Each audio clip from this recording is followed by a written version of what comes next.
Estamos en Ciudad Abierta, un espacio en el que todos tienen un lugar especial. La discriminación de color de piel y su relación con el acceso a la educación superior y oportunidades laborales. De eso nos hablará María Regina Martínez Casas, profesora e investigadora de CIESAS. Ella es miembro del Sistema Nacional de Investigadores y de la Academia Mexicana de Ciencias. Ha realizado diferentes publicaciones y proyectos en materia de estudios del lenguaje y procesos socioculturales e interétnicos. Entre los reconocimientos que ha obtenido por su trayectoria se encuentran la Medalla al Mérito Universitario y el Premio de la Academia Mexicana de Ciencias. Margarita Castilla ya se encuentra con ella del otro lado del estudio. Pues bienvenida, Regina, muchas gracias por estar por acá con nosotros y para platicar de este tema en el que tú eres especialista. Y en realidad, cuéntanos por favor, ¿cuál es el impacto del racismo? ¿Qué entendemos por racismo estructural? ¿Cuál es el impacto en el día a día? ¿Cómo nos afecta esta realidad en el día a día en la sociedad mexicana? Mira, normalmente quienes estudiamos este tipo de procesos distinguimos tres niveles de racismo. El que se da en las relaciones interpersonales, que es un poco de lo que ya les hablaba el doctor Navarrete, desprecio, maltrato, cuando se dan las relaciones cara a cara. Está el racismo a nivel de las instituciones, cuando alguien tiene una mejor posibilidad o una peor posibilidad de incorporarse dentro de una estructura institucional, por ejemplo, al sistema educativo o a un cierto tipo de empleo.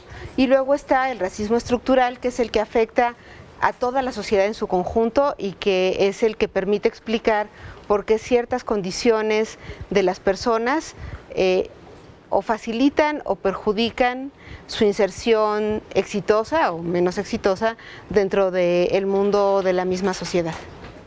Y en estos niveles que nos compartes, ¿cómo se puede atajar este tipo de discriminación, ¿no? De efecto por el racismo? ¿Y qué impacto tiene? O sea, por ejemplo, ustedes lo estudian a partir del acceso a la educación, has comentado, ¿no? Acceso a oportunidades laborales. Exacto. ¿No?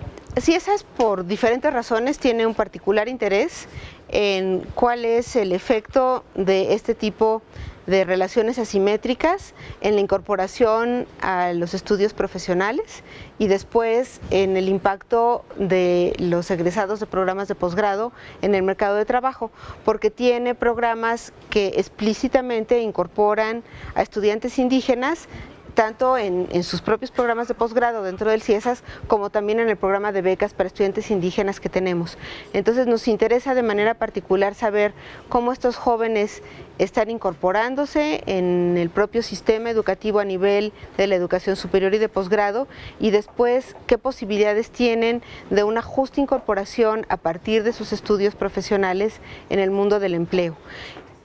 Y bueno, creemos que por eso es importante distinguir estos tres niveles, claro, porque los tres de alguna manera inciden en una inserción más o menos exitosa, tanto en el espacio de la formación universitaria como posteriormente en el mercado laboral. ¿Y qué correlaciones han observado ustedes o pueden afirmarse a partir de este seguimiento muy puntual que tienen ustedes? Bueno, vemos que hay tres situaciones que en México muy claramente detonan desventaja para la incorporación a la educación superior y después a un empleo justamente remunerado.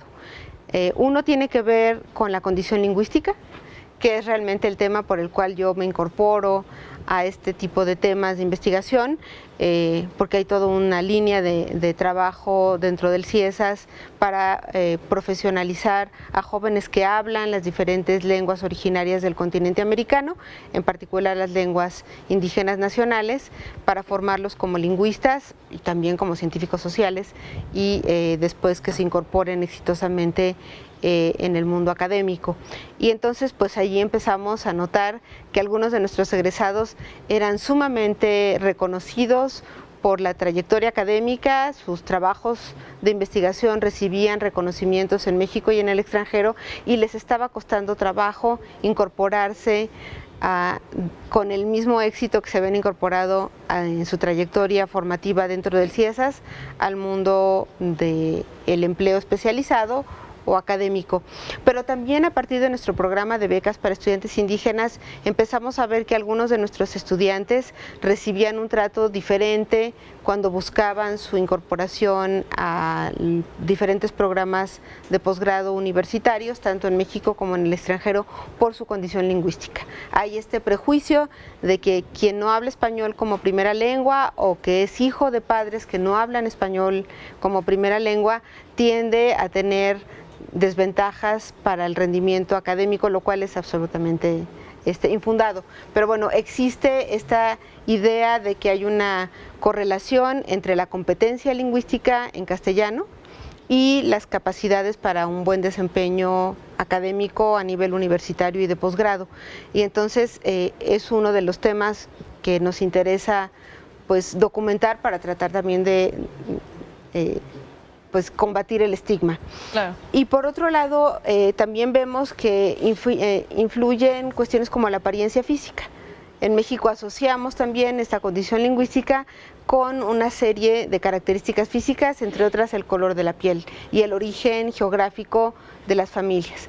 Y entonces pues incorporamos a nuestras investigaciones esta variable color de piel, que no era un tema que se venía trabajando históricamente ni en México en general, ni en Ciesas en particular, a los temas que nos interesaba documentar como un detonante de discriminación. Por ejemplo, ustedes han analizado también esta vinculación entre racismo, clasismo, qué vinculación hay, en cuál no hay y cómo a partir de entender estas categorías podemos reflexionar y pensarnos como una sociedad que discrimina en función de una u otra de estas categorías. Mira, el clasismo en México engloba todas estas condiciones de las que te hablaba. O sea, de alguna manera cuando uno va sumando desventajas, el origen geográfico, la condición lingüística, el color de piel, casi en automático se asocia con una cierta pertenencia a una clase social más o menos privilegiada.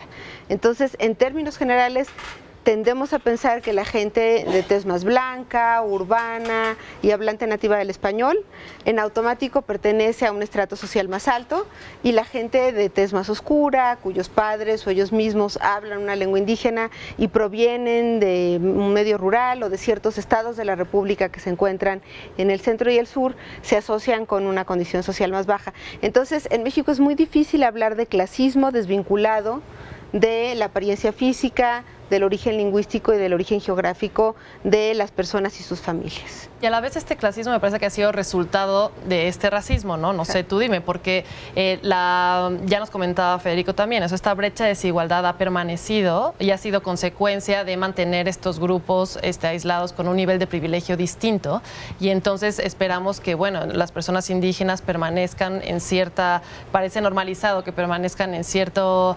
nivel en el que es difícil el acceso a la educación, al trabajo, y tal, entonces a oportunidades distintas, ¿no?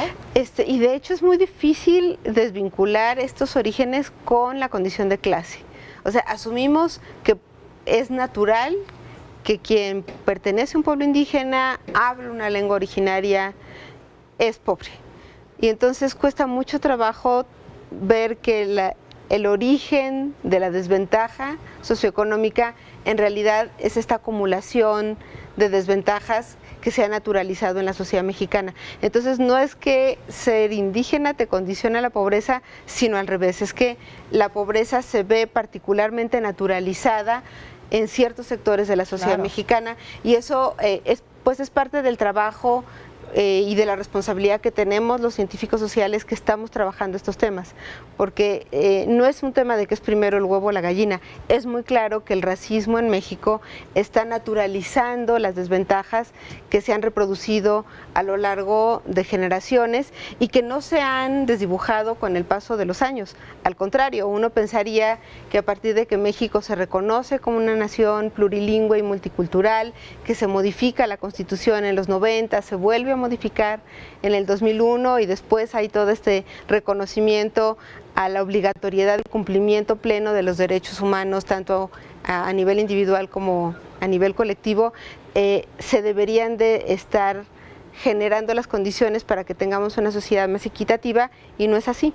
Las encuestas más recientes, los estudios que realizó INEGI en 2016 sobre desigualdad, muestran que está muy asociada la desigualdad por color de piel, por condición lingüística, por región geográfica, con la desigualdad de clase, y que eso condiciona el que las nuevas generaciones de jóvenes tengan diferentes oportunidades a la hora de ingresar a los estudios universitarios, de poder aspirar a un posgrado y posteriormente a un empleo adecuadamente remunerado. Claro, y bueno, el módulo de movilidad social del INEGI fue contundente en este tema y además generó en la sociedad como de ver no somos racistas, ¿no? Pero sí, está esta evidencia muy clara aquí. Oye, pues para aprovechar estos últimos minutos me gustaría preguntarte, ya que tocas el tema lingüístico, en términos de derechos lingüísticos y la garantía de derechos lingüísticos, ¿dónde pondrías el dedo en la llaga? Porque me parece que por andamiaje jurídico no paramos. Sin embargo, en la garantía, en la presupuestación de los derechos, sigue habiendo esta discriminación y la gente sigue a veces desmarcándose de que es bilingüe, ¿no? De que es bilingüe lengua indígena español. Bueno, tocas ahorita un tema que es muy sensible, y es que en México existe esta idea de que hay un bilingüismo deseable y un bilingüismo indeseable. Efectivamente tenemos un marco jurídico de envidia. Prácticamente ningún otro país del mundo reconoce a plenitud los derechos lingüísticos como lo hacemos en México, pero es como a nivel enunciativo, y esto no baja a las instituciones. No tenemos un sistema educativo, un sistema de salud, un sistema judicial que reúnan las condiciones para garantizar el pleno cumplimiento de los derechos lingüísticos, y entonces eso hace que la mayor parte de los hablantes de lenguas originarias, de lenguas indígenas nacionales, piensen que hablar una lengua indígena es algo que les acarrea algún tipo de beneficio, al contrario. Claro. Bueno, pues muchísimas gracias por estar aquí. Ojalá no sea la última vez, Regina. Y pues bueno, vamos a un corte y seguimos con nuestros invitados. Pues muchísimas gracias, Margarita.